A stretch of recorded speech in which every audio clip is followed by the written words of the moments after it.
श्री गणेशाय नमः। श्री जानकी वल्लभो विजयते। श्री रामचरितमानस पंचम सुभाग।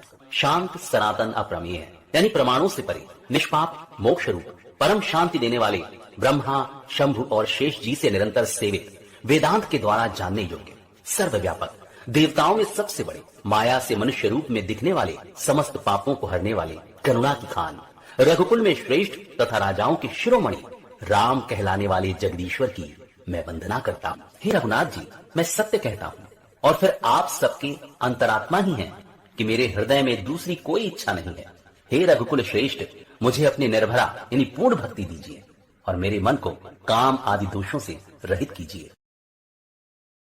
अतुलित बल धामम हेम शैलाभदेहम धनुजवन कृशानुनाम ज्ञानिनाम अग्रगण्यम सकल गुण निधानम वानराणाम धीशम रघुपति प्रिय भक्तम वात जातम नमामि। अतुल बल के धाम, सोने के पर्वत यानी सुमेरु के समान कांति युक्त शरीर वाले दैत्य रूपी वन को ध्वंस करने के लिए अग्नि रूप, ज्ञानियों में अग्रगण्य, संपूर्ण गुणों के निधान, वानरों के स्वामी श्री रघुनाथ जी के प्रिय भक्त पवन पुत्र श्री हनुमान जी को मैं प्रणाम करता हूँ। बोलिए श्यामपति रामचंद्र की, पवन सुत हनुमान की। लक्ष्मण जी ने दूत को रावण के लिए जो पत्रिका दी थी उसमें लिखा था, अरे मूर्ख, केवल बातों से ही मन को रिझाकर अपने कुल को नष्ट भ्रष्ट न कर श्री राम जी से विरोध करके तू विष्णु, ब्रह्मा और महेश की शरण जाने पर भी नहीं बचेगा। क्या तो अभिमान छोड़कर अपने छोटे भाई विभीषण की भांति प्रभु के चरण कमलों का भ्रमर बन जा, अथवा अरे दुष्ट, श्री राम जी के बाण रूपी अग्नि में परिवार सहित पतंगा हो जा। दोनों में से ही जो अच्छा लगे सो कर। पत्रिका सुनते ही रावण मन में भयभीत हो गया, परंतु मुख से अर्थात ऊपर से मुस्कुराता हुआ वो सबको सुनाकर कहने लगा, जैसे कोई पृथ्वी पर पड़ा हुआ हाथ से आकाश को पकड़ने की चेष्टा करता हो, वैसे ही ये छोटा तपस्वी लक्ष्मण वाग्य विलास करता है, अर्थात डींग हाँकता है। दूत ने कहा, हे नाथ, अभिमानी स्वभाव को छोड़कर इस पत्र में लिखी हुई सब बातों को सत्य समझिए, क्रोध छोड़कर मेरा वचन सुनिए। हे नाथ, श्री राम जी से बैर त्याग दीजिए। जब श्री रघुवीर समस्त लोकों के स्वामी हैं, पर उनका स्वभाव अत्यंत ही कोमल है। मिलते ही प्रभु आप पर कृपा करेंगे और आपका एक भी अपराध वे हृदय में नहीं रखेंगे। जानकी जी श्री रघुनाथ जी को दे दीजिए। हे प्रभु, इतना कहना मेरा कीजिए।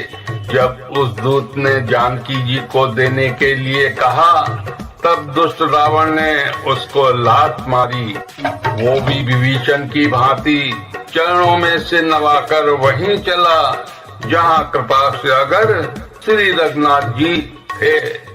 प्रणाम करके उसने अपनी कथा सुनाई और श्री राम जी की कृपा से अपनी गति अर्थात मुनि का स्वरूप पाया।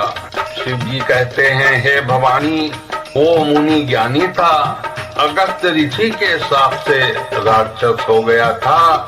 बार बार श्री राम जी के चरणों की वंदना करके वो मुनि अपने आश्रम को चला गया।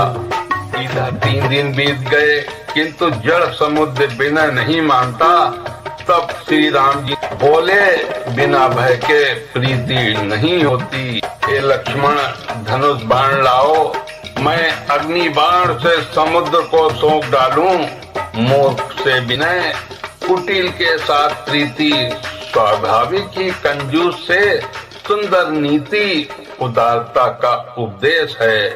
ममता में फंसे हुए मनुष्य से ज्ञान की कथा, अत्यंत लोभी से वैराग्य का वर्णन, क्रोधी से शांति की बात और कामी से भगवान की कथा, इनका वैसा ही फल होता है जैसे ऊसर में बीज बोने से होता है, अर्थात ऊसर में बीज बोने की भांति ये सब व्यर्थ जाता है। ऐसा कहकर श्री रघुनाथ जी ने धनुष चढ़ाया। यह मत लक्ष्मण के मन को बहुत ही अच्छा लगा। प्रभु ने भयानक अग्नि बाण संघान किया, जिससे समुद्र के हृदय के अंदर अग्नि की ज्वाला उठी। मगर सांप तथा मछलियों के समूह व्याकुल हो गए। जब समुद्र ने जीवों को जलते जाना, तब सोने के थाल में अनेक मणियों रत्नों को भरकर अभिमान छोड़कर वो ब्राह्मण के रूप में आया। काकभूषण जी कहते हैं, हे गरुड़ जी सुनिए, चाहे कोई करोड़ों उपाय करके सींचे, पर केला तो काटने पर ही फलता है। नीच बिने से नहीं मानता, वो डांटने पर ही झुकता है, अर्थात रास्ते पर आता है। समुद्र ने भयभीत होकर प्रभु के चरण पकड़कर कहा, हे नाथ, मेरे सब अवगुण दोष क्षमा कीजिए। हे नाथ, आकाश, वायु, अग्नि, जल और पृथ्वी, इन सब की करनी स्वभाव से ही जड़ है।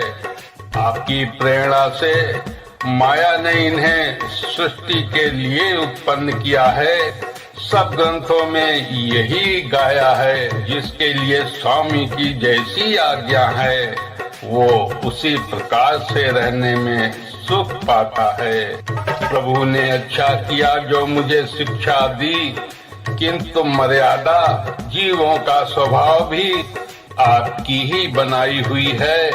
ढोल, गंवार, शूद्र, पशु और स्त्री, ये सब शिक्षा के अधिकारी हैं। प्रभु के प्रताप से मैं सूख जाऊंगा और सेना पार उतर जाएगी। इसमें मेरी बड़ाई नहीं है, मेरी मर्यादा नहीं रहेगी। कदापि प्रभु की आज्ञा अपेल है, अर्थात आपकी आज्ञा का उल्लंघन नहीं हो सकता, ऐसा वेद गाते हैं। अब आपको जो अच्छा लगे मैं तुरंत वही करूं। समुद्र के अत्यंत विनीत वचन सुनकर कृपालु श्री राम जी ने मुस्कुराकर कहा, हे तात, जिस प्रकार बांधों की सेना पार उतर जाए वो उपाय बताओ। समुद्र ने कहा, हे नाथ, नील और नल दो बानर भाई हैं। उन्होंने लड़कपन में ऋषि से आशीर्वाद पाया था। उनके स्पर्श कर लेने से ही भारी भारी पहाड़ भी आपके प्रताप से समुद्र पर तैर जाएंगे। मैं भी प्रभु की प्रभुता को हृदय में धारण कर अपने बल के अनुसार जहाँ तक मुझसे बन पड़ेगा सहायता करूँगा। हे नाथ, इस प्रकार समुद्र को बंधाइए जिससे तीनों लोकों में आपका सुंदर यश गाया जाए। इस बाण से मेरे उत्तर तट पर रहने वाले पाप के राशि दुष्ट मनुष्यों का वध कीजिए। कृपालु और रणधीर श्री रामचंद्र जी ने समुद्र के मन की पीड़ा सुनकर उसे तुरंत ही हर लिया, अर्थात बाण से उन दुष्टों का वध कर दिया। श्री राम जी का भारी बल और पौरुष देखकर समुद्र हर्षित होकर सुखी हो गया। उसने उन दुष्टों का सारा चरित्र प्रभु को कह सुनाया। फिर चरणों की वंदना करके समुद्र चला गया। श्री रघुनाथ को यह मत उसकी सलाह अच्छी लगी। यह चरित्र कलयुग के पापों को हरने वाला है। इसे तुलसीदास जी ने अपनी बुद्धि के अनुसार गाया है। श्री रघुनाथ जी के गुण समूह सुख के धाम, संदेह का नाश करने वाले और विषाद का दमन करने वाले हैं। हे मूर्ख मन, तू संसार का सब आशा भरोसा त्याग कर निरंतर इन्हें गा और सुन।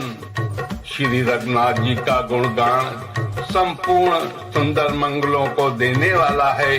जो इसे आदर से सुनेंगे वे बिना किसी जहाज अन्य साधन के ही भव सागर को तर जाएंगे। बोलिए श्री रामचंद्र की, हनुमान की।